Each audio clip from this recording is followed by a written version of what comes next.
ચલો back to topic આવી જઈએ. કોમનવેલ્થ ગેમ આમાં પણ એવું થયું કે ખર્ચો વધારે હતો તો ના પરવડ્યો. કોને ના પરવડ્યો? ઓસ્ટ્રેલિયાને ના પરવડ્યો.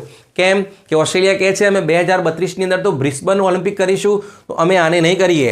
બરાબર, મોટા ઉપાડે 2022ની અંદર બર્મિંગહામમાં મસાલ લઈ લીધી અને કહી દીધું કે અમે તો કોમનવેલ્થની યજમાની કરીશું. પાછળથી ખબર પડી કે ના, આપણે તો લોકોના ઘર બનાવવાના છે. શું બનાવીશું? ઘર બનાવીશું. આ ખર્ચો અમને પોસાશે નહીં. બરાબર છે, એટલા માટે ઓસ્ટ્રેલિયા ના પાડે છે કે અમે નહીં કરીએ. બરાબર, એના પછી મલેશિયા તૈયાર થયું, સિંગાપોર તૈયાર થઈ ગયું, પણ ત્રણેય ના પાડી દીધી કે ના, અમે સક્ષમ નથી આની યજમાની કરવા માટે. બરાબર, હવે ફાઇનલ તૈયાર થયું, સ્કોટલેન્ડ તૈયાર થઈ ગયું. કોણ તૈયાર થઈ ગયું? સ્કોટલેન્ડ તૈયાર થઈ ગયું. સ્કોટલેન્ડમાં કયા શહેરમાં?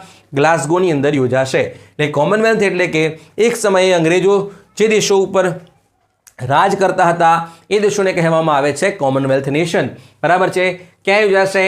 સ્કોટલેન્ડના ગ્લાસગોની અંદર. આમાં પણ થોડી કંટ્રોવર્સી થઈ.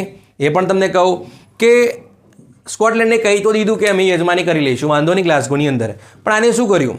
આને જે રમતો છે એને કાપ કરી દીધો. એટલે કે બર્મિંગહામમાં 19 રમતો સામેલ હતી, આને 9 કાઢી નાખી. બરાબર છે, આપણું જે રમતગમત મંત્રાલય છે અથવા તો આપણા જે ફેડરેશનો છે એ આવેદન કરી રહ્યા છે કે ભાઈ અમે જેમાં જ મેડલ જીતીએ છીએ તમે એ જ રમતો કાઢી નાખી છે. બરાબર છે, જોઈએ આવનારા સમયમાં સામેલ કરે છે કે નહીં.